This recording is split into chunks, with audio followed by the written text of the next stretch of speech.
श्री गणेश जी महाराज की जय। मैं संतोष देवी शर्मा आप सभी में विराजित परमात्मा को सादर नमन करती हूँ।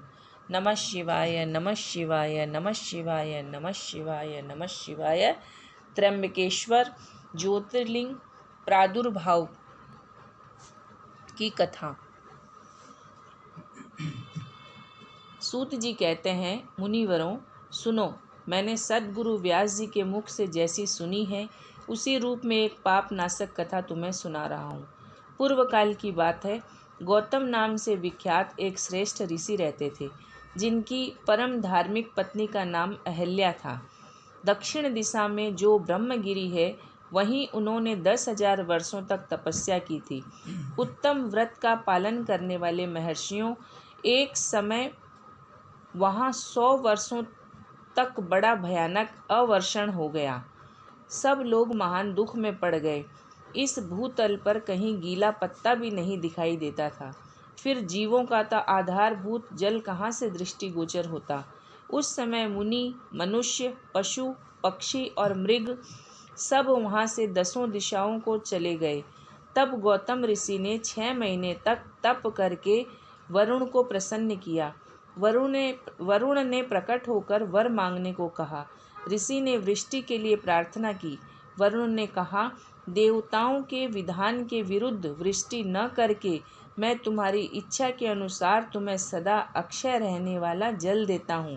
तुम एक गड्ढा तैयार करो।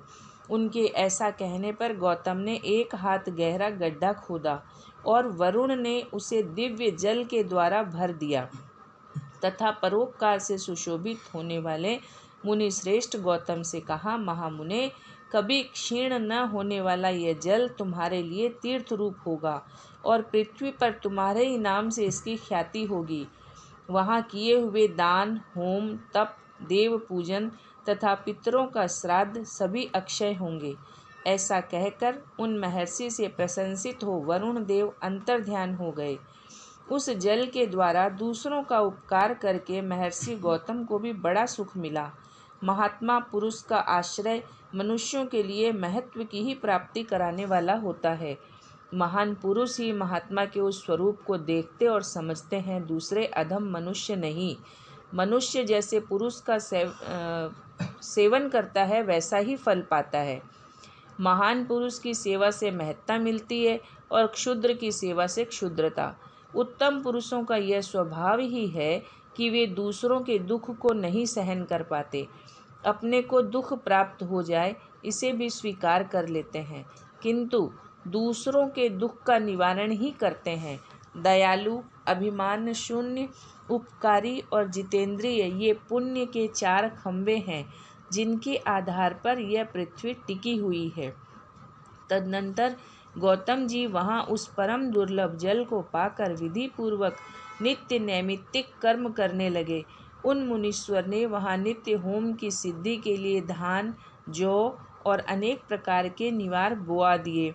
तरह तरह के धान्य, भांति भांति के वृक्ष और अनेक प्रकार के फल फूल वहाँ लहलहा उठे।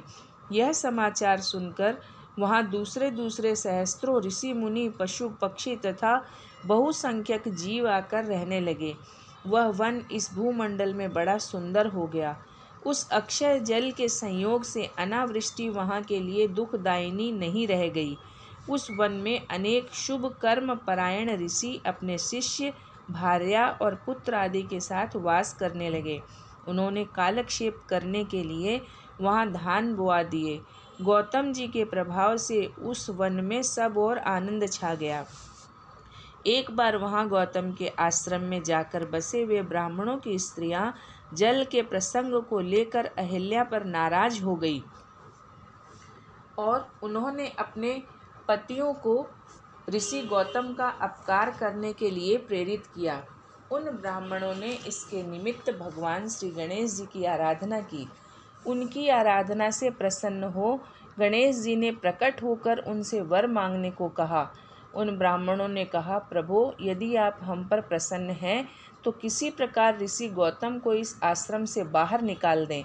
उनकी यह बात सुनकर गणेश जी ने उन्हें ऐसा वर न मांगने के लिए समझाया, किंतु वे अपने आग्रह पर अटल रहे। अंततः गणेश जी को विवश होकर उनकी बात माननी पड़ी। अपने भक्तों का मन रखने के लिए वे एक दुर्बल गाय का रूप धारण करके ऋषि गौतम के खेत में जाकर चरने लगे।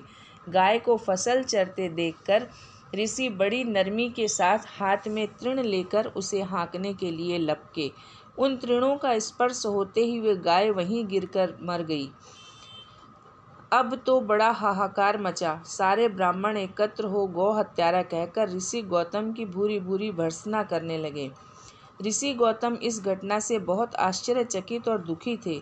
अब उन सारे ब्राह्मणों ने उनसे कहा कि तुम्हें यह आश्रम छोड़कर अन्यत्र कहीं दूर चले जाना चाहिए। गौ हत्यारे के निकट रहने से हमें भी पाप लगेगा।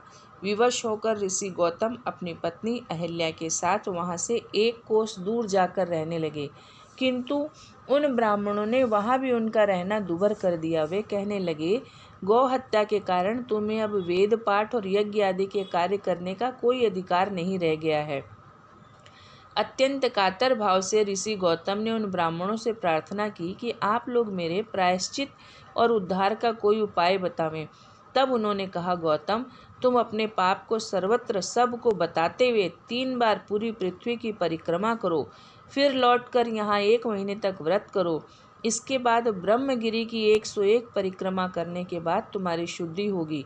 अथवा यहाँ गंगा जी को लाकर उनके जल से स्नान करके 1 करोड़ पार्थिव शिवलिंगों से शिवजी की आराधना करो।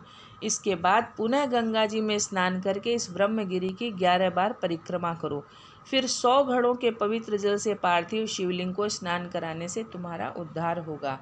ब्राह्मणों के कथनानुसार महर्षि गौतम वे सारे कृत्य पूरे करके पत्नी के साथ पूर्णतः तल्लीन होकर भगवान शिव की आराधना करने लगे।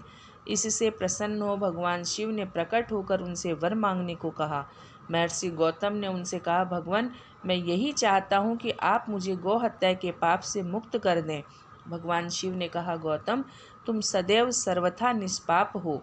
गौ हत्या तुम्हें छल पूर्वक लगाई गई थी। छल पूर्वक ऐसा करने वाले तुम्हारे आश्रम के ब्राह्मणों को मैं दंड देना चाहता हूँ। गौतम ने कहा, प्रभो, उन्हीं के निमित्त से तो मुझे आपका दर्शन प्राप्त हुआ है। अब उन्हें मेरा परम हित समझकर उन पर आप क्रोध न करें। बहुत से ऋषियों और मुनियों देवगणों ने वहां एकत्र हो गौतम की बात का अनुमोदन करते हुए भगवान शिव से सदा वहां निवास करने की प्रार्थना की।